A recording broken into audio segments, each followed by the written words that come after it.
ಸ್ನೇಹ ಬಂಧುಗಳಿಗೆ. ಹಡಗಲಿ ಬರೀ ಹಡಗಲಿ ಹೆಸರಲ್ಲ, ಅದೊಂದು ಸಾಂಸ್ಕೃತಿಕ ಕೇಂದ್ರ.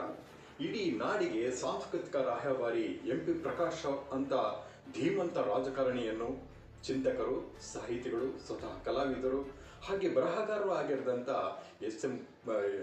ಎಂ.ಪಿ. ಪ್ರಕಾಶ್ ಅವರನ್ನ ಈ ನಾಡಿಗೆ ನೀಡಿದಂಥ ಶ್ರೇಯಸ್ಸು ಹಡಗಲಿಗೆ ಸಲ್ಲುತ್ತದೆ. ಅಂತ ಹಡಗಲಿಯ ಹುಗಲೂರು ಗ್ರಾಮದ ಇಬ್ರಾಹಿಂ ಸಾಬ್ ತಾಯಿ ಫಕ್ರುಮಾ ಬಿ ಅವರ ಪವಿತ್ರ ಗರ್ಭದಲ್ಲಿ ಜನಿಸಿದ ಯಮನೂರ್ ಸಾಬ್ ಅವರಿಗೆ 4 ಸಹೋದರಿಯರು. ಹಿರಿಯ ಮಗ ಯಮನೂರ್ ಸಾಬ್ ಇವರ ಮೇಲೆ ಅವಲಂಬನೆ. ಕೂಲಿಯನ್ನೇ ನಂಬಿ ಬದುಕುತ್ತಿದ್ದ ಬಡ ಕುಟುಂಬ. ಜವಾಬ್ದಾರಿ ಇವರ ಹೆಗಲೇರಿತು.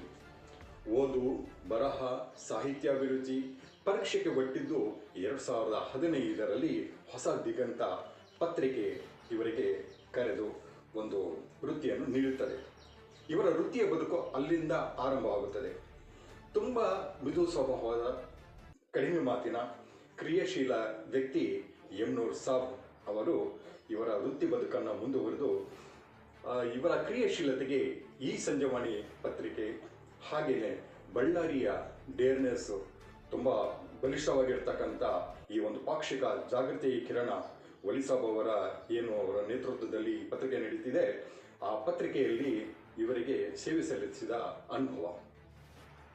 ಮಲ್ಲಿಗೆ ನಾಡು ಎಂಬ ವೆಬ್ಸೈಟ್ ಚಾನಲ್ ಆರಂಭಿಸಿದ ಯಮನೂರ್ ಸಾಬ್ ಅವರು 1 ವರ್ಷ ಈಗ ಅದೇ ಹೆಸರಿನಲ್ಲಿ ಯೂಟ್ಯೂಬ್ ಚಾನಲ್ ಅನ್ನು ಆರಂಭಿಸುತ್ತಿರುವ ಕ್ರಿಯಾಶೀಲ ಚಿಂತಕ ಯಮನೂರ್ ಸಾಬ್ ಇವರಿಗೆ ಈ ಶುಭವಾಗಲಿ ಎಂದು ಹಾರೈಸೋದಕ್ಕಿಂತ ಈ ಒಂದು ಯೂಟ್ಯೂಬ್ ಚಾನಲ್ ಈ ನಾಡಿನ ಮನೆ ಮಾತಾಗಲಿ.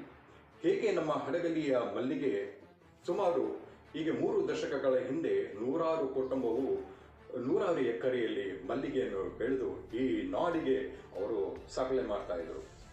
ಮೈಸೂರು ಮಲ್ಲಿಗೆ ಎಷ್ಟೊಂದು ಪ್ರಸಿದ್ಧವೋ ನಮ್ಮ ಬಳ್ಳಾರಿ ಜಿಲ್ಲೆಯ ಹಡಗಲಿಯ ಈ ಮಲ್ಲಿಗೆಯು ತುಂಬ ಅಷ್ಟೇ ಪ್ರಸಿದ್ಧವಾಗಿತ್ತು.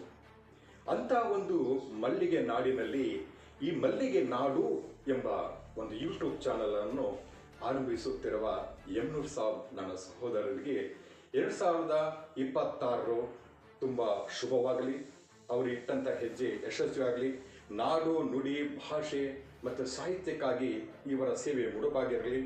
ಹೀಗೆ ಗ್ರಾಮೀಣ ಪ್ರದೇಶದಲ್ಲಿರುವಂಥ ಕಲೆ, ಸಾಹಿತ್ಯ, ಸಂಸ್ಕೃತಿ ಹಾಗೆ ಹೋರಾಟಗಾರರು, ರೈತಾಪಿ ಜನರ ಬದುಕಿಗೆ ಇವರು ಒಂದು ಸ್ಫೂರ್ತಿ ನೀಡಲಿ. ಆಮೇಲೆ ಪ್ರತಿ ಒಂದು ವಿಷಯಗಳನ್ನು, ಗ್ರಾಮೀಣ ಮಟ್ಟದ ವಿಷಯವನ್ನು ರಾಷ್ಟ್ರ ಮಟ್ಟದಲ್ಲಿ ಬೆಳೆಸುವ